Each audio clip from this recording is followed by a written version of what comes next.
إبراهيم ماذا يخرج عن صمته. السلام عليكم ورحمة الله وبركاته. أهلا وسهلا بكم متابعين الأعزاء.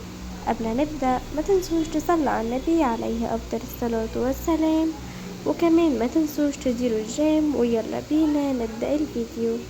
رد اللاعب الجزائري الشاب إبراهيم ماذا متوسط ميدان باير ليفركوزن الألماني على الشائعات التي تحدثت عن فتور علاقته بالمنتخب الوطني، بعدما اتهموا البعض بحذف صورة مع الخضر من حساباته على مواقع التواصل الاجتماعي. ويعيش ماذا فترة حساسة مع المنتخب الوطني الجزائري بعد أن أثار غيابه عن الميادين في المعسكر الأخيرة جدلا واسعا بين الأنصار والمتابعين.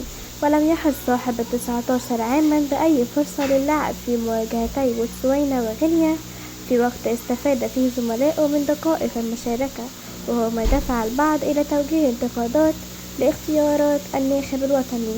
لكن الجدل لم يتوقف عند هذا الحد، إذ وجد مازن نفسه في قلب عاصفة جديدة بعدما وجهت إليه اتهامات بحذف صور له مع المنتخب من حساباته على شبكات التواصل الاجتماعي، حيث اعتبر البعض ذلك علامة على استياء أو فتور في ارتباطه بالألوان الوطنية.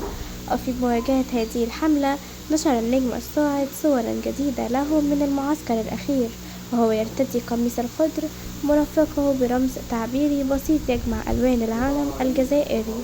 شاركوني لكم في التعليقات، والسلام عليكم.